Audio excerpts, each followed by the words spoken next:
If you already own the M.Zuiko Digital ED 100-400 f4.5 to 6.3 IS zoom, you have to be wondering whether the new Digital ED 150-600 f4.5 to f6.3 IS lens is significantly better, or perhaps you're getting ready to buy your first long zoom for the OM system. Which one should you buy? Is the extra 400 millimeters of reach worth the cost? And especially, is it worth the extra size and weight? I know I was wondering, and I could not find a specific real-world, in-the-field comparison anywhere on YouTube. Thanks to the generosity of the OM Systems rep, I was able to borrow the 150-600 for a couple of weeks to answer my questions, and hopefully yours. Is it sharper? Does it focus faster or better on the OM1 Mark II? Is the Sync IS stabilization that much better? How significant is the extra 400 millimeters of equivalent reach? How do their macro capabilities compare? Does any or all of that justify the extra price or carrying the extra weight? Stay tuned for my answers, based on my actual use in the field and extensive controlled, more or less, testing. All testing was done on the OM1 Mark II body.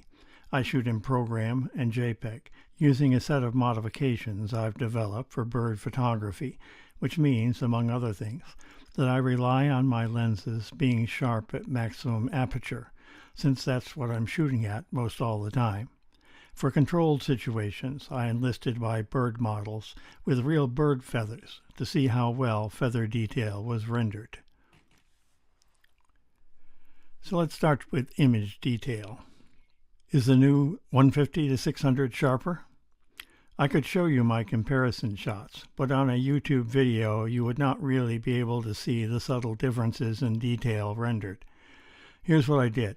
I set up my bird models in the backyard and shot with each lens from 15 feet, 30 feet, 50 feet, 65 feet, and 70 feet.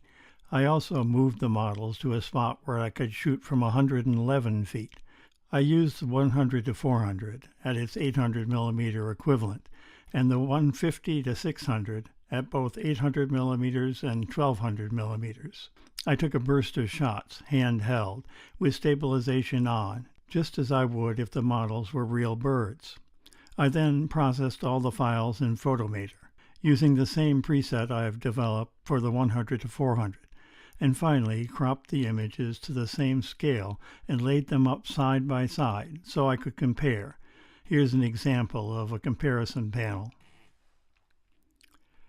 Again, due to the limitations of resolution on YouTube, you will pretty much have to take my word for my conclusions. At 15 feet, it was not possible to distinguish any difference in sharpness between the two lenses, even when shooting at 800 millimeters on the 1-400 and 1200 millimeters on the 150-600. The results at 30 feet were similar, no discernible difference. At 50 feet, the shot at full zoom, 1200 millimeter equivalent, with the 150-600 showed just slightly more detail, and the trend continued at 65 and 75 feet, with the two shots at 800 millimeter equivalent being pretty much indistinguishable, and only the shot at 1200 millimeters standing out. The further from the bird, the more the 1200 millimeter shot stood out. At 111 feet, the 1200 millimeter shot maintained feather detail that neither lens could capture at 800 millimeter equivalent, though there was not much difference between the two shots at 800 millimeters. Past about 125 feet, atmospheric interference becomes the limiting factor for both lenses. So, is the 150-600 sharper than the 100-400? Not much, if at all. They are about equal in their ability to render fine detail.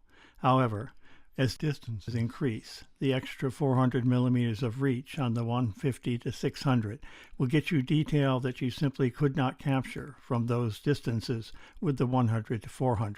No surprises there, really. The two lenses are based on similar designs, and both were designed pretty much by the same engineers and built in the same factory.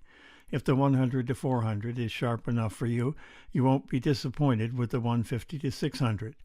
and you'll get better performance at longer distances. This is a different result than you might expect if you compared the M.Zuiko 150-400 f4.5 IS Pro zoom to either of these lenses. The 150-400 is just a better lens. I would expect the 150-400 at 1000 millimeter equivalent using the built-in Intel converter to equal the detail available from the 150-600 at 1200 millimeter equivalent.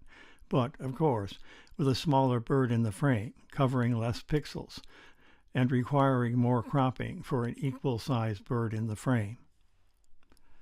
Moving on to focus. My impressions from shooting with the 150-600 in the field were certainly that it focuses considerably faster than the 100-400. However, when I got my recording monitor set up on the camera to document the differences, I found that I could not. Again, I set up my target bird models at various distances and in various lightings and tried to film the camera view as each lens acquired focus and locked on. In every case, the focus performance was almost identical. Both lenses struggled most when the model was close, under 12 feet. Neither lens could easily or reliably acquire focus or bird recognition when the lens was already in focus beyond the position of the bird and had to back focus to get the bird.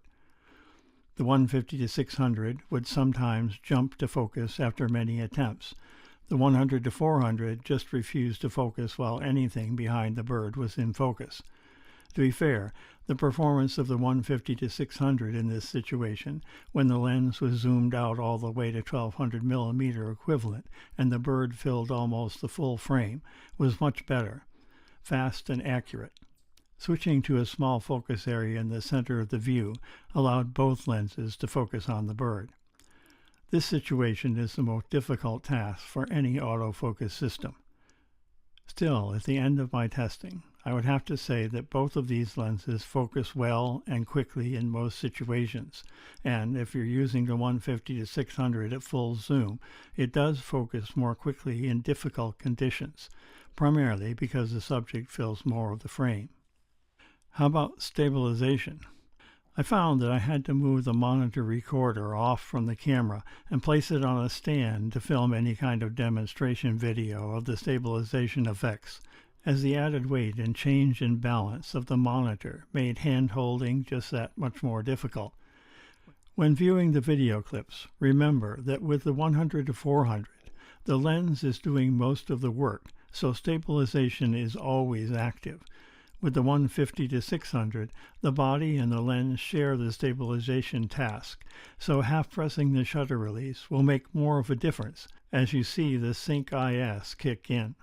Visually, when looking through the viewfinder, the difference between the Sync IS stabilization of the 150-600 and the partial Sync IS stabilization of the 100-400 is dramatic. When you half-press the shutter button with the 150-600 mounted, the view stabilizes instantly, and aside from sudden jerky movements on your part, remains stable until you take the photo. With the 100-400, it takes a second after half-pressing the shutter button for the stabilization to kick in, and then there is some drift and wandering, nowhere near as solid as the 150-600. Once it settles down, it is easily hand-holdable down to shutter speeds where the motion of the subject is the limiting factor, but it is not nearly as impressive as the 150-600. The video clip of the 150-600 shows results at both 800 mm and 1200 mm equivalents. But then, does it really make any difference? A couple of considerations here. The first is that with birds and wildlife, subject movement is the biggest limit on shutter speed. For birds, I rarely shoot under 1/320th of a second. Either lens is hand-holdable to 1/320th. Then, too, the extra weight of the 150-600 makes those jerky motions that no stabilization system can counter more pronounced, at least in my experience. I can squeeze off a shot with the 150-400 with barely a ripple, but I found that I had to really concentrate with the 150-600, or my shutter release would jerk the lens to one side or the other. More stabilization is always a good thing, but either of these lenses will do the job. How about macro? The 100-400 provides a usable 1 to 2 macro, or 0.5x at the 800 millimeter reach. It is one of my favorite things about the 100-400, making the lens useful for dragonflies and other small stuff.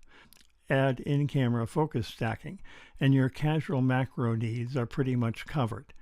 The 150-600 offers approximately 1 to 1.4 or 0.7x at 400 millimeter equivalent, focusing to 0.53 meters. That's very close to a true 1-to-1 macro.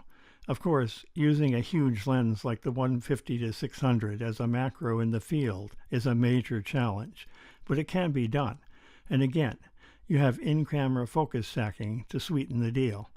If I had to choose, well, if you're okay with the weight of the lens, the 150-600 provides something closer to a true macro experience, while the 100-400 is like having a close-up telephoto. And the size and the weight. Okay, the 150-600 is just way bigger and way heavier than the 100-400. You can read the specs online, but here you'll see a series of side-by-side comparisons, and then a short clip of me holding each lens as I would in the field. I always tell people, if you want to know how much heavier one piece of kit is than another, or better yet, how much heavier it's going to feel after a couple of hours in the field, just hold each one, each lens and camera body in this case, out to the side with your arm lifted and straight. How your arm and back muscles feel after 3 to 5 minutes is how your whole body will feel after a couple of hours using the camera and the lens in the field. The difference in size and weight are significant here for most people. Just figuring out how to pack the 150-600 for air travel is way more difficult than packing the 100-400. Definitely something to consider before you make your purchase. In a way, I find the trend for bigger, heavier lenses somewhat disturbing in the Micro Four Thirds world. After all, we put up with a smaller sensor exactly because we want lighter and easier to carry bird and wildlife gear. Sorry, in my opinion, the 100-600 just does not live up to the promise of Micro Four Thirds, and is, in a sense, a step in the wrong direction. And then there's the cost. There was a bit of blowback when the M.Zuiko ED 150-600 f4.5 to 6.3 IS lens was introduced at $2,700, especially since the lens was obviously modeled on the very similar Sigma Sport lens, which goes for $1,000 less. Very similar, if you don't count the weather sealing, the improved close focus distance, the reworked image stabilization and improved focus motors, and the addition of some exotic glass elements to improve resolution and color rendition. So, no, not the same lens at all, and arguably well worth the extra $1,000. Still, it's not an inexpensive lens. The 100-400 is going for around $1,200 these days, so the 150-600 is over twice the price. On the other hand, if you're looking at the 150-600 as an alternative to the 150-400 f4.5 Pro, then the 150-600 is still a real bargain and worth a long, hard look. So what's my take on all this? If you can afford and are willing to carry the 150-600, it has enough going for it to be a better choice over the 100-400. If you already own the 100-400, then I would only upgrade if you often need the extra reach, which means, to my way of thinking, that you often shoot small birds at over 50 feet or wildlife at great distances. The 100-400 is still a lot more fun to carry all day than the 150-600 is ever going to be. And the improvement in detail, focus speed, and stabilization are there, but they're not at the level of moving to a Pro Series lens. If what you really want is more detail in your day-to-day shooting, more contrast, more pop, and the best possible focus performance, then there's really still no alternative to going Pro. Still, the M.Zuiko Digital ED 150-600 f4.5 to 6.3 IS zoom is a worthy addition to the OM System lens lineup. And if you need the extra reach, well, it's the only game in town.